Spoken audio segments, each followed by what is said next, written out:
السلام علیکم سامعین، 28 محرم الحرام کی تاریخ شروع ہو چکی ہے، 13 جولائی ہے۔ خبر کا عنوان ہے آسام ہائی کورٹ نے 27 لوگوں کو غیر ملکی قرار دیا۔ سپریم کورٹ نے اس پر فی الحال اسٹے دے دیا ہے، روک لگا دیا، حکم امتناعی جاری کر دیا ہے اور کہا مکمل کارروائی ہونے تک ان کے ساتھ کوئی زبردستی اور کچھ نہ کیا جائے۔ خبر سنیے تفصیل سے۔ کیا سرکاری ریکارڈ میں املا کی معمولی غلطی یا ٹائپنگ کی غلطی کسی شخص کو غیر ملکی قرار دے سکتی ہے؟ سپریم کورٹ نے آج اس سوال پر اہم مشاہدہ کیا ہے، اہم تبصرہ کیا ہے۔ عدالت عظمیٰ نے واضح کیا کہ شہریت جیسے حساس معاملے پر فیصلہ صرف تکنیکی خامیوں پر مبنی نہیں ہو سکتا۔ عدالت نے کہا کہ کسی شخص کو غیر ملکی قرار دینے کا پورا عمل منصفانہ، شفاف اور غیر جانبدارانہ ہونا چاہیے۔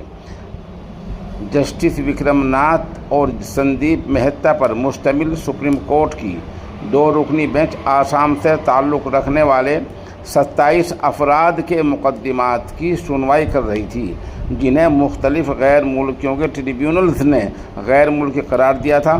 سپریم کورٹ نے ان معاملات میں گوہاٹی ہائی کورٹ اور ٹریبیونل کے احکامات پر عارضی طور پر روک لگا دی اور ہدایت دی کہ اگلی سنوائی تک ان 27 افراد کے خلاف کوئی زبردستی کارروائی نہ کی جائے۔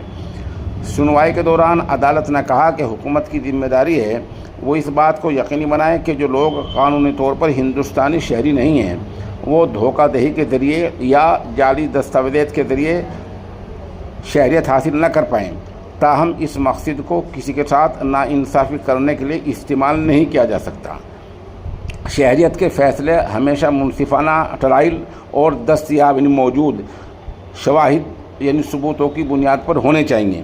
مقدمے میں درخواست گزاروں محمد اکبر، علی عبیدہ خاتون اور انوار وغیرہ کا دعویٰ ہے کہ انہیں محض ووٹر لسٹ اور دوسرے سرکاری ریکارڈوں میں ان کے ناموں کے ہجے اسپیلنگ میں معمولی فرق، ٹائپنگ کی غلطیوں اور دستاویزات میں معمولی مماثلت مشابہت کی بنیاد پر غیر ملکی قرار دیا گیا تھا۔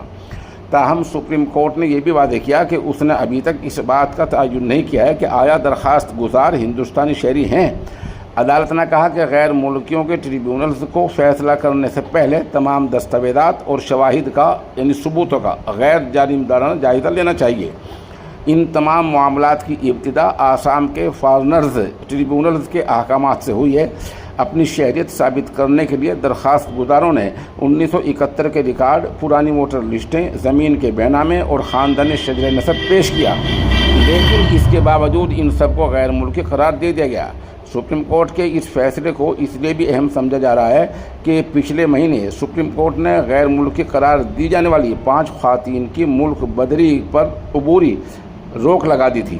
ان خواتین نے یہ بھی بتایا کہ انہوں نے تمام ضروری دستاویزات جمع کرا دی ہیں، لیکن حکومتی ریکارڈ میں غلط املا اور دیگر تکنیکی خرابیوں کی وجہ سے انہیں غیر ملکی قرار دیا گیا۔ قانونی ماہرین کا خیال ہے کہ سپریم کورٹ کا یہ مشاہدہ اب آسام کے فارنرز ٹریبیونلز میں شہریت سے متعلق مقدمات کی سنوائی کے طریقہ کار اور ثبوتوں کی جانچ میں بہتری کا سبب بن جائے گا۔ سامعین، یہ معجون ہے طاقت کا خزانہ۔ عمر بڑھنے کے ساتھ ساتھ انسان کے اندر جو کمزوری آ جایا کرتی ہے یہ اس کے لیے بہت ہی فائدہ مند ہے۔ ہمارے نمبر 96 27 70 90 14 پر سمپرک کیا جا سکتا ہے۔